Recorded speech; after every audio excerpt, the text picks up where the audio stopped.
نعت منقول کے اشعار واض و نصیحت اور بڑے بھائی منیر اشرف صاحب کی جو ہے زوردار نقاوت آپ ذرا سماعت کر رہے ہیں اور مسکرا رہے ہیں. یہ میرا ہی مشورہ تھا کہ آپ نے نقاوت کر دی ہے، ورنہ وہ چاہ رہے تھے کہ میں 10 منٹ تقریر ہی بولوں، کیونکہ میں نے کہا کہ نہیں، آپ کو تقریر نہیں بولنا ہے، بلکہ آپ نظامت کیجیے اور لوگوں کے چہرے پہ مسکان لائیے. اس لیے کہ یہ مسلسل تیسری رات ہے کہ ایسا جو ہے حادثہ پیش آیا میرے ساتھ کہ مجھے مائک اس وقت ملا ہے کہ جس وقت لوگوں کو کھانے کی فکر رہتی ہے تو میری بات کیا کرتے ہیں، سمجھے نا؟ یعنی لوگوں کو کھانے کی فکر رہتی ہے کہ کب ملا کھانا وغیرہ کھائے اور آرام کریں. لیکن خیر زیادہ میں آپ کو نہیں لوں گا، بس 10 سے 15 منٹ ہے نا. دل جمعی کے ساتھ آپ ذرا سنیں. آپ نے جو ہے نعت منقبت کی اشعار بہترین انداز میں آپ لوگوں نے سماعت کیا، داد و تحسین سے نوازا. واقعی میں نعت خوانی کرنا، نعت سننا یہ روح کی غذا ہے، لیکن اگر آخرت کی زلفوں کو اگر کسی چیز سے سواریں گے تو وہ علماء کرام کو بیان سے سواریں گے. روح کی غذا تو آپ لوگ حاصل کر لیں، لیکن کچھ سبق حاصل کریں گے تو وہ کس چیز سے کریں گے؟ علماء کرام کے بیان سے. تو بس 10 سے 15 منٹ برداشت کیجیے انشاءاللہ. اس کے بعد جو ہے محفل کو جو ہے پائی تکمیل تک پہنچا دیا جائے گا. اس کے بعد سلام کر کے ہم لوگ کھانا وغیرہ کرائیں گے اور اپنی اپنی چلتے ہیں. آئیے ایک مرتبہ عقیدت و محبت کے ساتھ اس نبی اکرم جناب محمد رسول اللہ صلی اللہ علیہ وسلم کی بارگاہ بے کس پناہ میں درود پاک کا نذرانہ پیش کرنے کی سعادت حاصل کریں. جس نبی کو اس خاکدان گیتی پہ بھیجا گیا تو چہاروں جانب جہالت کا دور تھا. میرے مصطفیٰ کریم صلی اللہ تعالیٰ علیہ وسلم کو ماننے کے لیے کوئی تیار نہیں، ایکسپٹ کرنے کے لیے کوئی تیار نہیں. ابو جہل کا فتنہ الگ، ابو لہب کا فتنہ الگ، سارے محبوب خدا صلی اللہ علیہ وسلم سے مقابلہ کرنے کے لیے تیار. میں آپ کو نہیں مانوں گا، میں آپ کو نہیں مانوں گا، میں آپ کو تسلیم نہیں کروں گا، میں اپنے آباء و اجداد کے قول و فعل پر عمل کروں گا. حضور پاک صلی اللہ علیہ وسلم رب تبارک و تعالیٰ کی بارگاہ میں عرض گزار ہوتے ہیں اور وہ عریضہ پیش کرتے ہیں، مولا کریم تو نے مجھے کیسی جگہ بھیجا ہے، یہاں تو کوئی ماننے کے لیے تیار ہی نہیں ہے. ابو لہب کہتا ہے میں نہیں مانوں گا، ابو جہل کہتا ہے میں نہیں مانوں گا. اللہ کا فرمان ہوتا ہے اے محبوب گھبرانے کی ضرورت نہیں ہے، پریشان ہونے کی ضرورت نہیں ہے. جب کوئی نہیں مانتا تو مت مانے، میں آپ کو مانتا ہوں، آپ مجھے مانے، آپ مجھے لا الہ الا اللہ کہیے، میں آپ کو محمد رسول اللہ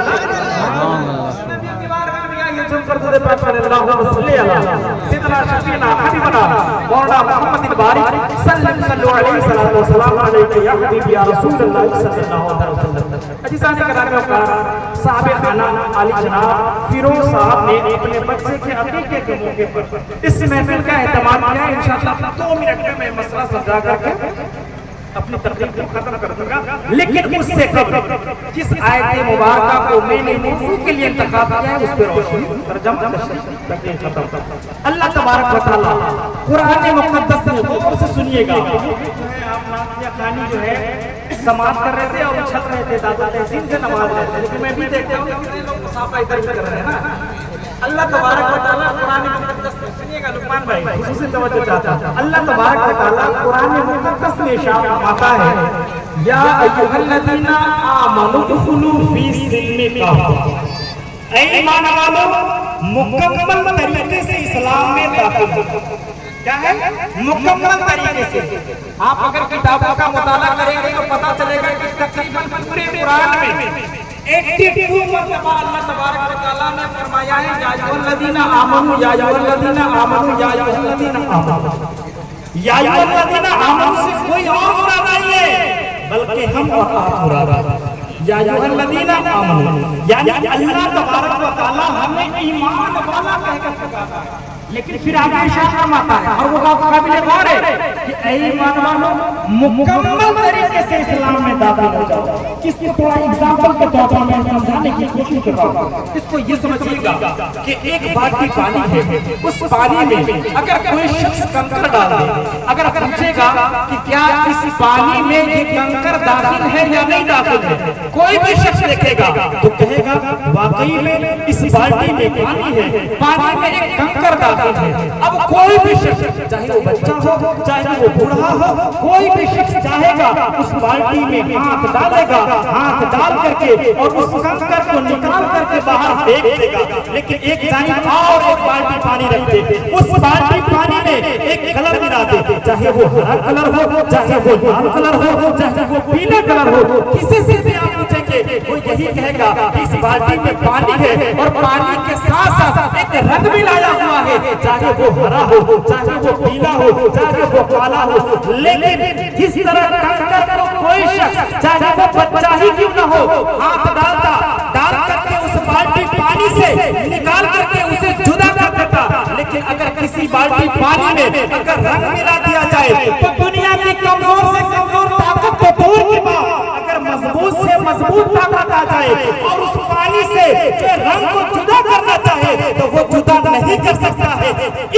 کیوں داخل وہاں بھی, دخول وہاں بھی تھا, دخول یہاں بھی تھا, لیکن کنکر ضرور داخل تھا لیکن اس میں دخول کے ساتھ ساتھ استحکام اور مضبوطی نہیں تھی. لیکن پانی میں جو کنکر, پانی میں جو رنگ ملایا ہے اس میں جو ہے دخول کے ساتھ ساتھ استحکام اور مضبوطی بھی ہے کہ کوئی عظیم سے عظیم طاقت اس جو ہے وہ پانی سے جدا نہیں کر سکتا ہے. اللہ تبارک و تعالیٰ ہم سے یہی مطالبہ کر رہا ہے کہ اے ایمان والو تم تو ایمان والے ہو ہی, لیکن ایسے اسلام میں داخل ہو جاؤ کہ دنیا سے کمزور کی کمزور طاقت تو دور کی بات اگر مضبوط سے مضبوط طاقت آ جائے تو تجھے اسلام سے جدا نہ کر پائے, اور جہاں بھی تم جاؤ تو یہ پہچان کروانے کی ضرورت نہ پڑے کہ میں عبد الرحمن بول رہا ہوں, میں عبد الستار بول رہا ہوں, میں عبد الرحیم بول رہا ہوں, میں عبد القادر بول رہا ہوں, میں عبد الرحیم بول رہا ہوں. یہ پہچان کروانے کی ضرورت نہ پڑے بلکہ دیکھنے والا ہی دیکھ کر یہ پہچان جائے کہ آنے والا کوئی عام انسان نہیں آ رہا ہے بلکہ آنے والا محمد مصطفیٰ کا غلام. سبحان اللہ سبحان اللہ. کوئی عام انسان نہیں آ رہا ہے بلکہ آنے والا محمد مصطفیٰ کا غلام آ رہا ہے. اللہ تبارک و تعالیٰ ہم سے یہی مطالبہ کر رہا ہے کہ تم ایسے اسلام میں داخل ہو جاؤ, ایسے مکمل طریقے سے اسلام میں داخل ہو جاؤ کہ پہچان کروانے کی ضرورت نہ پڑے. اب اسلام میں داخل ہونے کا مطلب کیا, پہچان کروانے کا مطلب کیا, ہماری مذہب, ہمارے چہرے پہ داڑھی ہو, ہمارا لباس, ہمارے رہن سہن, جب ہم ساری چیزوں سے اگر ہم کما وابستہ ہو جائیں گے نا تو دیکھنے والا دیکھے گا, دیکھتے ہی کہہ دے گا کہ آنے والا کوئی عام نہیں آ رہا ہے بلکہ آنے والا محمد مصطفیٰ کا غلام. سبحان اللہ سبحان اللہ. ٹوپی والے ہم لوگ کہیں جاتے ہیں پہچانوانے کی ضرورت ہے نا, دیکھنے والا دیکھتا ہی تو کہتا ہے کہ ٹوپی والا داڑھی والا کچھ شک نہیں کرتا ہے, وہ جیسے دیکھتا ہے وہ پہچان لیتا ہے کہ یہ مسلمان ہے. تو اللہ تبارک و تعالیٰ ہم سے یہ مطالبہ کر رہا ہے یا ایھا الذین آمنوا ادخلوا فی السلم کافہ, اے ایمان والو مکمل طریقے سے تم اسلام میں داخل ہو جاؤ, اور جب مکمل طریقے سے تم اسلام میں داخل ہو جاؤ گے نا تو پہچان کروانے کی ضرورت کبھی بھی نہیں پڑے گی. لیکن آپ اپنا محاسبہ کریں کہ ہم اسلام میں داخل ہیں, ہم تو آج اپنے آپ کو مسلمان کہلاتے ہیں, ہم اپنے آپ کو آج مومن کہتے ہیں, لیکن ہمارا کردار, ہمارا لباس, ہمارا رہن سہن, ہماری مذہب کیا اس قابل ہے دیکھنے والا دیکھے تو ہمیں ڈائریکٹ مسلمان کہتے ہیں, دیکھنے والا دیکھے تو ہماری پہچان مسلمان کا ہو, آپ خود محاسبہ کر سکتے ہیں. اس لیے کہ انسان اپنے بارے میں جتنی اچھی طریقے سے جانتا ہے وہ غیروں کے بارے میں نہیں جانتا. اگر آپ کچھ سال پہلے چلے جائیں, حضور پاک صلی اللہ علیہ وسلم آج ہم جو ہے نا نبی کی امتی کہلاتے ہیں, منیر بھائی آج ہم بھی نبی کی امتی کہلاتے ہیں. نبی کے نام پر جب مرنے کو مٹنے کو تیار ہوتے ہیں, نبی کا جب نام آ جاتا ہے تو ہم نعرے پہ نعرے لگاتے ہیں. لیکن آپ غور و فکر کریں, اپنا محاسبہ کریں, خود میں جھانک کر دیکھیں کہ نبی کے فرامین پر ہم آج کتنا آج نبی کے فرامین پر کتنا آج عمل کر رہے ہیں. آپ خود سے اپنے آپ میں جھانک کر دیکھیں یارو. اگر آپ صحابہ کرام رضوان اللہ تعالیٰ علیہم اجمعین کی تاریخ کو پڑھیں گے, ان کی باتوں کو اگر ملاحظہ کریں گے نا یارو, تو بات سمجھ میں آ جائے گی کہ وارے صحابہ تو نہیں ہو سکتے, لیکن صحابہ کا اتنا غلام کے غلام کے غلام کے غلام کے غلام کے ضرور ہو سکتے ہیں. اور ایک جھلک ایک بوند والی جھلک بھی اگر ہم میں آ جائے تو ہماری زندگی پار ہو جائے گی, اور ہم یہاں بھی کامیاب ہو جائیں گے, اور انشاءاللہ الرحمن وہاں بھی کامیاب ہو جائیں گے. پتہ ہے آخری بات, اس لیے کہ میں نے 10 منٹ کا وعدہ کیا تھا, 2 منٹ میں مجھے مسئلہ نہیں بیان کرنا ہے. آخری بات, آج جب بات آ گئی ہے کہ ہم اپنی پہچان کیسے کروائیں.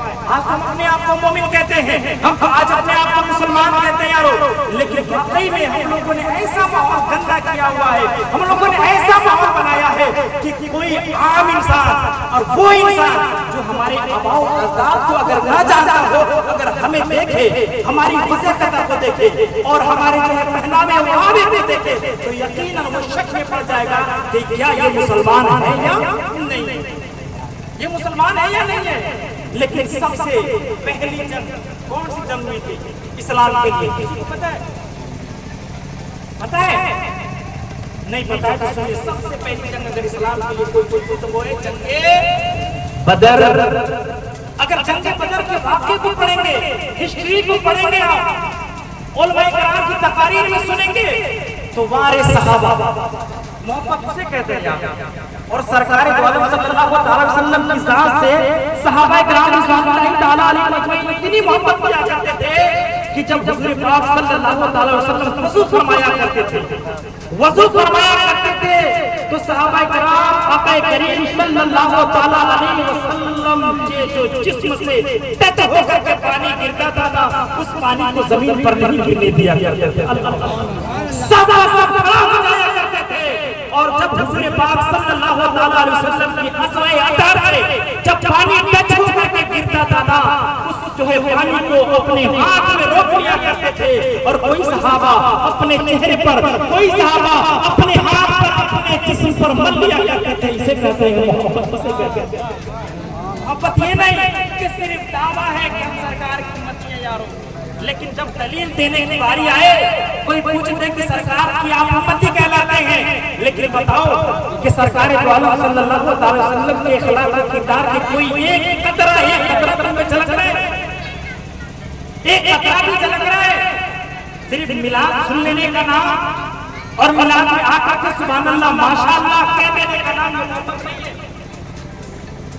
اس میں تو دکھاوا بھی ہو سکتا ہے. بار بار منیر اشرف صاحب کریں کہ دو بار اٹھائیے تو اٹھا رہے ہیں, اگر نہ کہیں تو بس بیٹھے ہیں, تو گویا کہ منیر صاحب کی بات خراب ہے. منیر صاحب کی بات خراب بات اٹھا رہے ہیں نا, ایک ہو سکتا ہے یار, لیکن جو سچا عاشق ہوتا ہے, جو سچا عاشق ہوتا ہے, وہ اس بات کے انتظار میں نہیں رہتا ہے کہ کوئی مجھے کہے گا کہ سبحان اللہ کا ہو تب میں سبحان اللہ کہوں گا, کوئی مجھے کہے گا کہ دونوں ہاتھوں کو اٹھاؤ تب میں کہوں گا. آخری بات سنیے گا کہ آج ہم سرکار سے کتنا محبت کرتے ہیں, اور وارث صحابہ کہ سرکار دو عالم صلی اللہ علیہ وسلم کا اگر ایک ہو جایا کرتا تھا نا یارو, تو صحابہ کرام رضوان اللہ تعالیٰ علیہ اجمعین سرکار دو عالم صلی اللہ علیہ وسلم کے نام پر مرنے کو مٹنے کو تیار ہو جایا کرتے تھے. پوری دنیا ایک طرف, جنگ بدر کا چھوٹا سا واقعہ 2 منٹ, پوری دنیا ایک طرف, صرف 313 نبی کے غلام ایک طرف. نہ کھانے کے لیے پانی ہے, نہ کھانے کے لیے روٹی ہے, نہ پینے کے لیے پانی ہے, نہ چلنے کے لیے سواری ہے, لیکن حوصلہ اتنا بلند ہے کہ چلے ہیں پوری دنیا سے لڑنے. حضور پاک صلی اللہ علیہ وسلم نے تمام صحابہ کرام کو کھجور کی چھڑیاں توڑ کر بھاگنے لگے. اے کعبہ کے محافظوں یہ تیری تلوار, اے رسول اللہ کا شہزادہ یہ تیری تلوار, اے محمد مصطفیٰ صلی اللہ علیہ وسلم سے سچی اور پکی محبت کرنے والوں یہ تیری تلوار. جب میں عالم تصور میں نبی بھی عاشق سے پوچھا, اے نبی بھی عاشق ہو, حضور نے تو کھجور کی چھڑیاں توڑ کر بھاگ رہے تھے, لیکن آپ جو کیوں تلوار سمجھ کر لے رہے تھے. نبی کے عاشقوں نے اس کو بھرا جواب دیا کہ واقعی میں سرکار نے کھجور توڑ کر دیا تھا, لیکن ہم لوگ کھجور نہیں دیکھ رہے تھے, بلکہ زبان حضور دیکھ رہے تھے کہ جب حضور نے تلوار کر دیا ہے تو یہ تلوار کا کام کرے گا, یہ تلوار کے کام میں آئے گا. چلیں گے پوری دنیا سے لڑنے, نہ چلنے کے لیے سواری ہے, نہ لڑنے کے لیے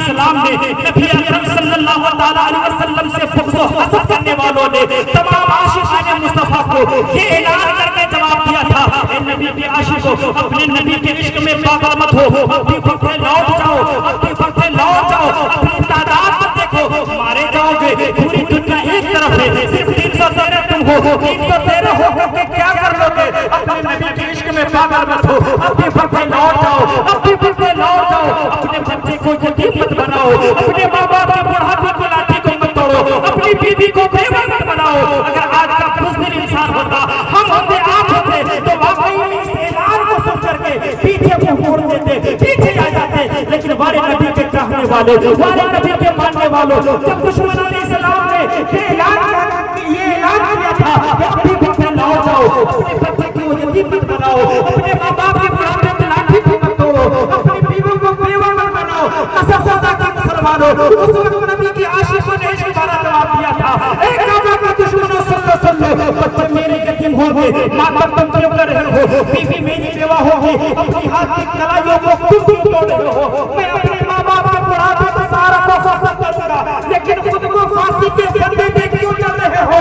اے نبی اکرم صلی اللہ تعالیٰ علیہ وسلم سے دشمنی مول لینے والوں، اسلام کے دشمنوں سن لو، پیدا میری ماں نے بھی کی ہے، پیدا تیری ماں نے بھی کی ہے، فرق اتنا ہے کہ تیری ماں نے تجھے خاندان کے لیے پیدا کی تھی تو تو خاندان کو بڑھانا جا، میری ماں نے مجھے اسلام کے لیے پیدا کی ہے تو میں اسلام، میری ماں نے مجھے اسلام کے لیے پیدا کیا تو میں اسلام کے لیے لڑوں گا اور اپنی جان کو اسلام کے لیے قربان کروں گا۔ اور واقعی میں یارو پوری دنیا ایک طرف، صرف 313 نبی کے غلام ایک طرف تھے، حوصلہ اتنا بلند تھا، جنگ میں جاتے ہیں حضور پاک صلی اللہ علیہ وسلم اللہ تبارک و تعالیٰ کی بارگاہ میں دعا کرتے ہیں کہ مولا کریم ہماری مدد اور فتح یابی عطا فرما۔ اللہ تبارک و تعالیٰ صرف 313 لوگوں کے لڑائی اور جنگ کی وجہ سے مولا کریم اس جنگ میں اسلام کی نصرت اور اسلام کی فتح یابی عطا فرما۔ لیکن آج آپ اور کریں گا، اپنے آپ میں جا کر دیکھیں، باتیں تو بہت لے کر آتے ہیں، لیکن وقت یہ ایسا ہم لوگوں کو ملتا ہے کہ باتیں ادھوری رہ جاتی ہیں۔ کوئی بے شک 10 منٹ 15 منٹ میں کیا تحریک کرے گا، کیا تحریک کرے گا؟ 10 سے 15 منٹ ہم لوگ کا ماحول بنانے میں لگتا ہے، لیکن یارو چلیے باتیں تو بہت ہیں، لیکن آخری بات 2 منٹ، چونکہ یہ عقیقہ محفل ہے، عقیقہ کی محفل ہے اور میری عادت بھی نہیں ہے کہ